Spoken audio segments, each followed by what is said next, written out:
আসসালামু আলাইকুম। নাহমাদুহু ওয়া নুসাল্লি আলা রাসূলিহিল করিম, আম্মা বা'দু ফালহামদুলিল্লাহ। উপস্থিত তরিকাতে সালেকিন ও মাদ্রাসায়ে মাসুমিয়াত ছাত্ররা,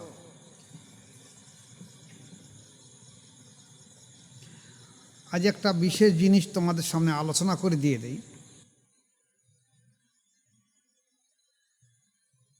হয়তো আমার এই কথা শুনে কষ্ট হতে পারে, কষ্ট লাগতে পারে,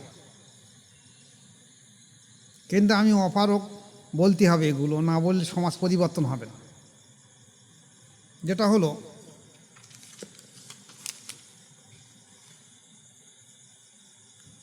আল্লাহ পাক কোরআন শরীফের মধ্যে বলেছেন, বিসমিল্লাহির রহমানির রহিম, ফাইন্নাহা লা তা'মাল আবসারু ওয়ালাকিন তা'মাল কুলুবুল লাতি ফি সুদূর। সূরা হজ 46 নম্বর আয়াত।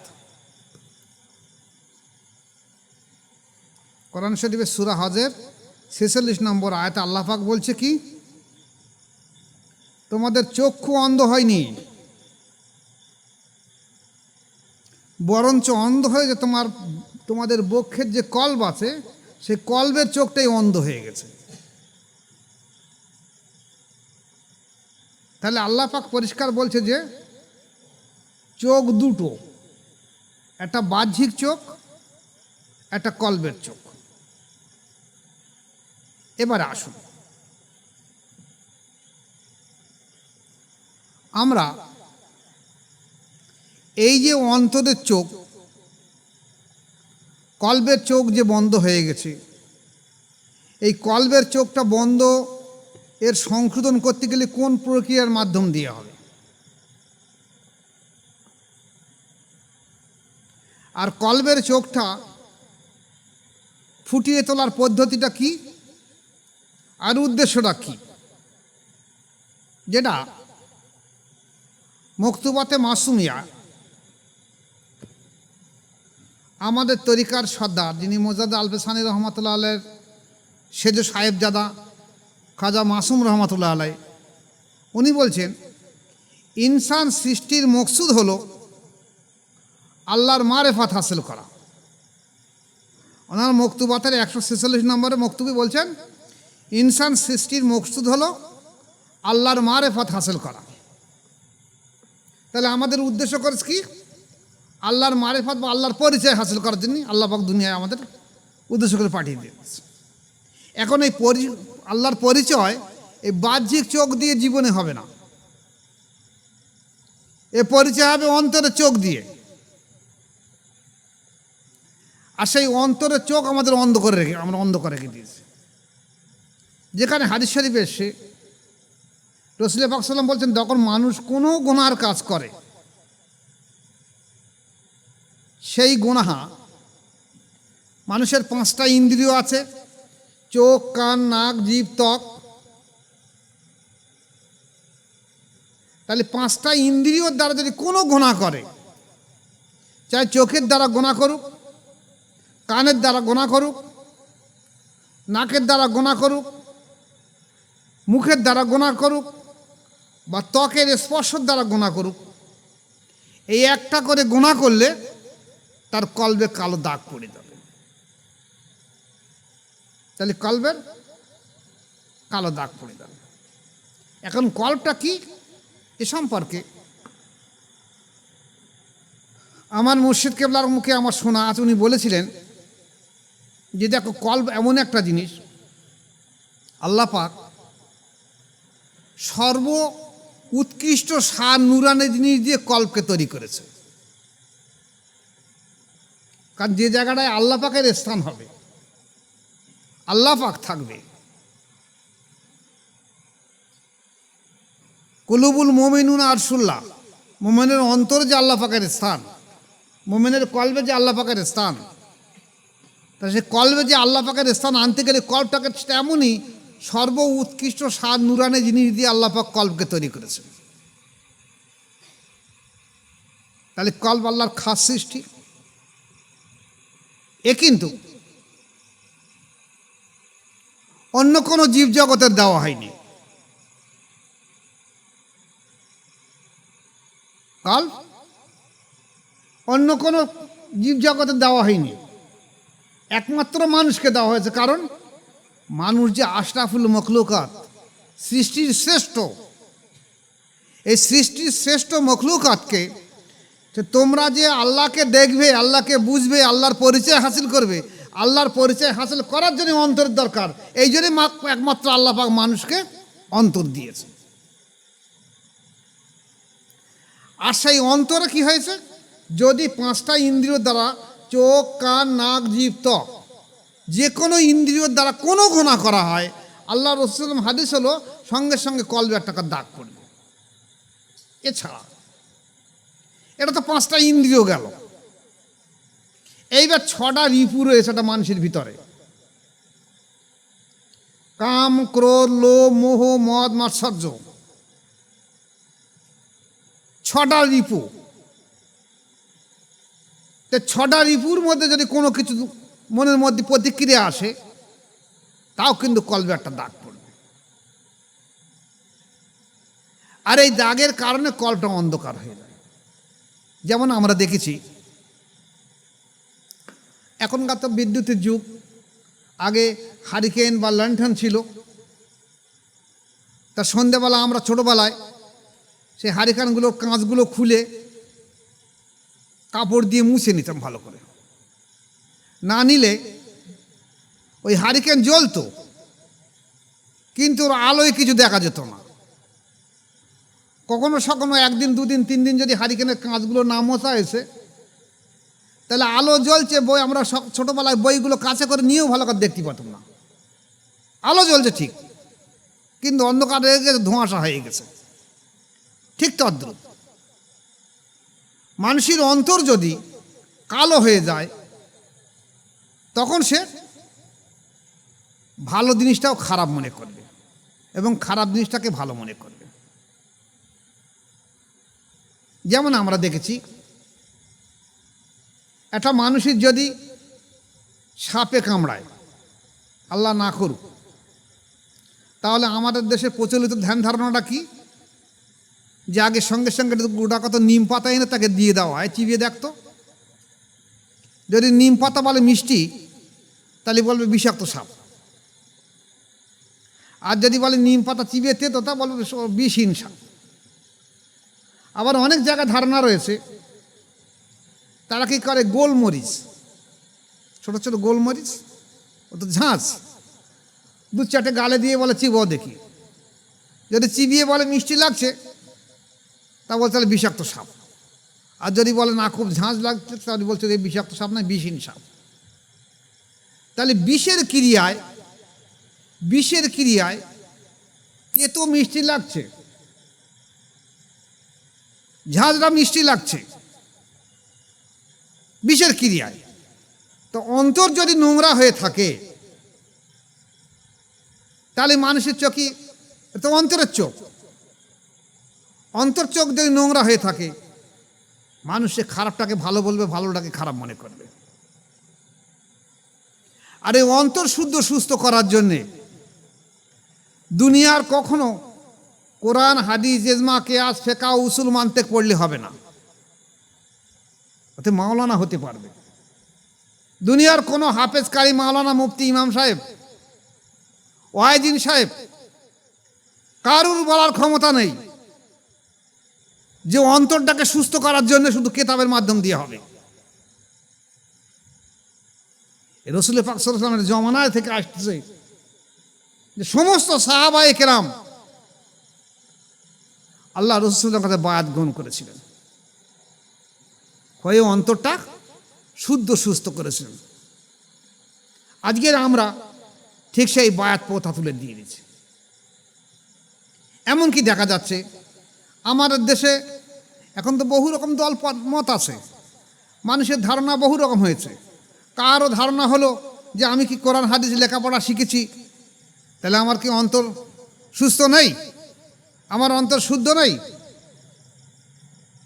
আবার কারো ধারণা হলো যে কোরআন হাদিস পড়ার পরে যদি মানুষ নামাজ পড়ে, রোজা করে, হজ করে, দান সাদকা জাকাত দেয়, তাহলে আস্তে আস্তে তার অন্তর শুদ্ধ সুস্থ হয়ে যাবে। কিন্তু এটা সম্পূর্ণ ভুল ধারণা। এটা ভালো কাজ, কিন্তু অন্তর শুদ্ধ সুস্থ করতে গেলে আপনাকে কোনো পীর মশাইয়ের কাছে যেতে হবে। আর ঠিক এই জায়গাটায় মানুষের কাছে অ্যালার্জি করে দেওয়া হচ্ছে যে বায়াতের প্রয়োজনে কোরআন হাদিস মোতাবেক চলে হয়ে যাবে। এমন একজন হাফেজ কারি মাওলানা মুফতি বা ওয়াইজিন বা পীরজাদা বা পীর সাহেব বুকে হাত দিয়ে বলুক যে বায়াত ছাড়া, কঠোর সাধ্য সাধনা করা ছাড়া আমার অন্তর আল্লাহ জিকির জারি হয়েছে, আমার অন্তর্চক্ষু খুলেছে, আর অন্তর্চক্ষুর মাধ্যম দিয়ে আমি আমার প্রভুকে পরিচয় হাসিল করতে পেরেছি। কারণ বাহ্যিক চোখে পরিচয় হাসিল সম্ভব নয়। আর ঠিক সেই জায়গাটায় আজকে আমরা মার খেয়ে যাচ্ছি,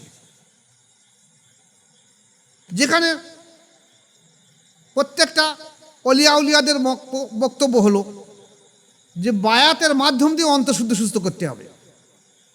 চাই চারটে তরিকা, কাদিরিয়া হোক, তিস্তিয়া হোক, নকশবন্দি হোক, মোজাদ্দেদিয়া হোক, চারটে তরিকা, এমনকি চারটে যে আমাদের ইমাম ছিল, ইমাম আবু হানিফা, ইমাম শাফি, ইমাম মালিক, ইমাম আহমদ বিন হাম্বল রহমতুল্লাহ আলাই, এরাও দেখা যাচ্ছে বায়াতে অন্তঃশুদ্ধ সুস্থ করেছে। চার তরিকার পীর এরাও অন্তঃশুদ্ধ সুস্থ করেছে এবং এরা সেই পদ্ধতির দাওয়াত দিয়ে দিয়েছে। কিন্তু আজকেরকার মানুষ ভুলে গেছে অন্তর সম্পর্কে, যার জন্য আল্লাহ পাক কোরআন শরীফে দিয়েছে যে তোমাদের তো চক্ষু তো অন্ধ হয়নি, বরঞ্চ তোমাদের কলবের যে চোখ আছে সেই চোখটা অন্ধ হয়ে গেছে। আর সেই চোখ অন্ধের কারণে আজ তোমাদের এই দুর্দশা। আজকের মানুষের মুসলমানের এত দুর্দশা কেন? আমরা মনে করেছি যে কোরআন হাদিসের মাধ্যম দিয়ে আমরা ঈমান এনেছি, আমরা মনে করেছি মিলাদ মাহফিলে ঈমান এনেছি, কিন্তু অন্তর সম্পর্কে ওয়াকিবল নয়। যে অন্তর সম্পর্কে কোরআন শরীফে 124টা আয়াত এসেছে অন্তর শুদ্ধ সুস্থ করার জন্য, আর 140টা হাদিস এসেছে অন্তর শুদ্ধ সুস্থ করার জন্য। তাহলে 114টা সূরার মধ্যে 124 জায়গায় এসেছে অন্তঃশুদ্ধ সুস্থ করার জন্য, আর 140টা হাদিস এসেছে অন্তঃশুদ্ধ সুস্থ অন্তর্চক্ষু খোলার জন্য। এখন যদি এখনও ওলামা সমাজে কথা বলতে থাকে যে কই আমি তো কোরআনে দেখিনি, আমি তো হাদিসে দেখিনি, তাহলে তাদেরকে কি বলা হবে? আপনারা চিন্তা ভাবনা করবেন কি বলা হবে। তা আপনারা ভাগ্যবান, অনত মোজাদের তরিকায় বায়াত গ্রহণ করেছেন, যে তরিকায় বলা হয়েছে 1 সেকেন্ড থেকে 40 দিনের মধ্যে অন্তর আল্লাহ জিকির জারি হয়।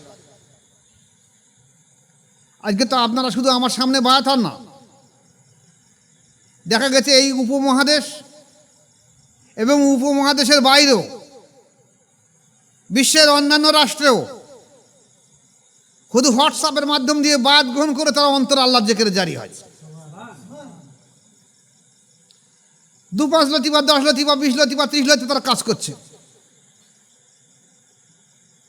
আর অন্তর্চক্ষু না যদি প্রস্ফুটিত হয়, শুদ্ধ হয়, তাহলে আপনার খাতায় নাম কিন্তু মানুষের খাতায় আসবে না।